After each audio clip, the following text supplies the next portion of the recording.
memang banyak yang mengatakan seperti itu, Romo. Kedepannya akan semakin membaik. Amin, semoga.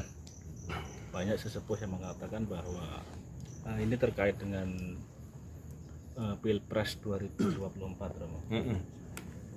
Banyak yang mengatakan bahwa nanti setelah Pak Jokowi itu dipimpin seorang wanita.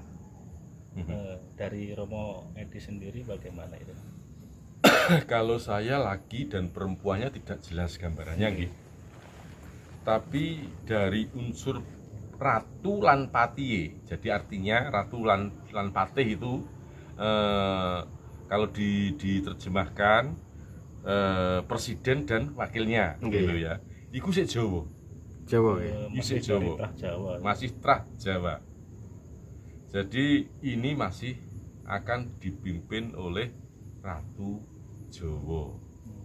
Ratune Ratu Utama, patihe Patih Linuwih.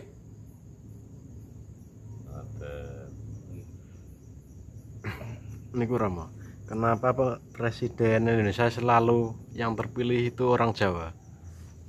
Rata-rata. Ya, mungkin juga karena pertama itu tidak aneh karena kita memang masih ada di pemerintahan Jawa. Ning bumi Jawa. Lah tidak tahu nanti entah 5 tahun atau 10 tahun yang akan datang. Lanjut Mas. Niku napa adakah unsur spiritual dalam terpilihnya orang Jawa sebagai presiden? Tentu orang Jawa itu tidak pernah terlepas dari spiritual. Janji dalem. Nuwun sewu, ini agak kemunjun saidik. Janji dalem Kanjeng Ratu Kidul dengan Panembahan Senopati kala itu,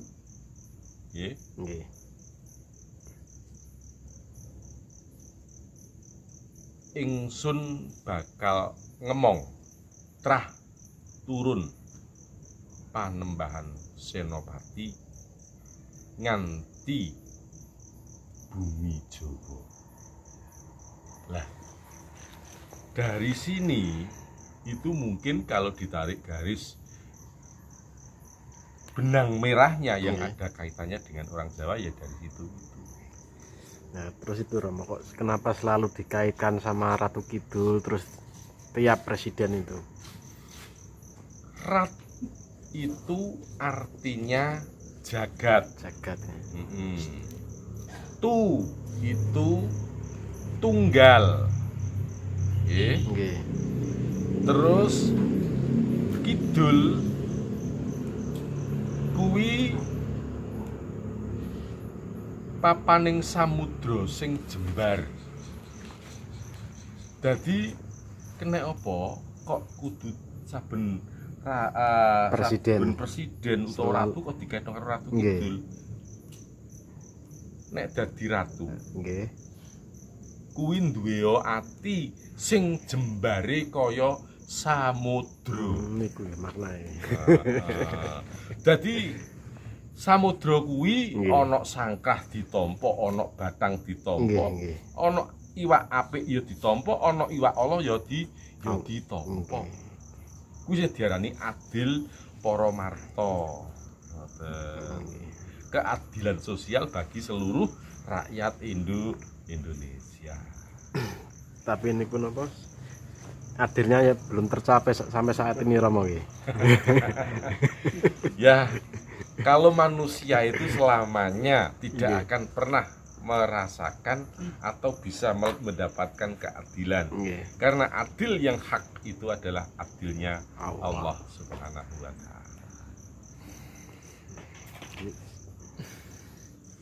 Ini saya geser terkait dengan manitis Romo. Banyak orang yang meyakini bahwa orang itu bisa manitis, bisa reinkarnasi. Reinkarnasi itu apakah semua orang akan reinkarnasi atau bagaimana? tergantung dari perilaku manusia tersebut. Dan sekali lagi tentang reinkarnasi atau manitis ini, meskipun dari sebagian orang tidak percaya, tapi kalau saya percaya,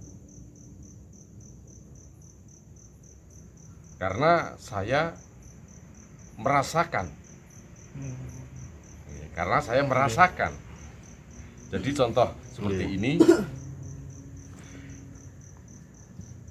si A dalam kehidupannya mungkin ada perjalanannya yang kurang sempurna, maka kepulangannya tidak diterima, dikembalikan lagi untuk mencari sangkar yang baru, dibalekno golek kurungan anyar. Jadi ini terbukti darah daging saya punya orang tua. Ini pada masa mudanya pernah terkena letusan petasan. Sampai meninggal? Enggak. Jadi pernah kena letusan petasan. Petasan itu dimasukkan ke dalam berdekatan dengan toples. Ya, berdekatan itu. Ketika meledak, toples itu mengenai punggung. Entong-entongnya itu tidak bisa hilang sampai melempuh. Tidak bisa hilang, berbekas. Nah, setelah bapak saya pulang ke rahmatullah, saya mempunyai anak yang ciri-cirinya persis dengan almarhum bapak saya. Kelakuannya, matanya, tuh iya. Dan apa tadi? Bekas letusan petasan itu kayak juga gitu Romo. Iya, bentuknya juga seperti itu. Lah kok apal banget karo gegere bapak, mulang bapakku sing mijeti aku saben bengi. Iya, otomatis toh ya. Apal. Dan seperti itu pula anak saya. Dan kelakuannya juga sama. Nah, itu. Dan hal inilah saya menjadi percaya bahwasanya manusia itu diberi kehidupan lagi untuk membenahi perjalanannya yang mungkin yang belum selesai. Benten nggih kali manitis kali reinkarnasi niku benten nggih. Kalau reinkarnasi itu perjalanan sempurna. Reinkarnasi adalah perjalanan sempurna. Si meninggal ini pulang, dan karena melihat ingin menata kembali, maka dia mendapatkan izin untuk dilahirkan kembali. Atas Bung Karno ngeten niki reinkarnasi napa pripun to? Sebagian orang ada yang mengatakan Bung Karno itu adalah reinkarnasi dari leluhur terdahulu yang memimpin negara di Nusantara. Tapi jika melihat keelokan-keelokan yang alami Pak Soekarno, itu kayaknya ya iya gitu. Sampai akhir hayatnya gitu. Nah, dan ternyata mohon maaf, meskipun beliau bukan seorang wali, tapi namanya Laksana Wali. Dikenal negara antar negara gitu. Tapi banyak urip sak lawase tan kenaning pati. Nah, karena mengapa demikian? Karena beliau mampu melakoni apa yang menjadi ajaran Pak Kartiluhur.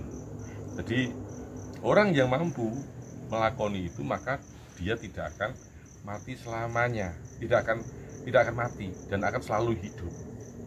Contoh Kanjeng Sunan Bonang,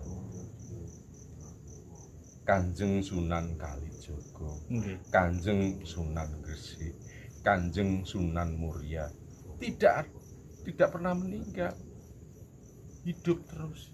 Yang hidup namanya hidup terus. Pak Karno, Rasulullah Nggih. gak tahu meninggal, gitu kan. Nggih, nggih, nggih.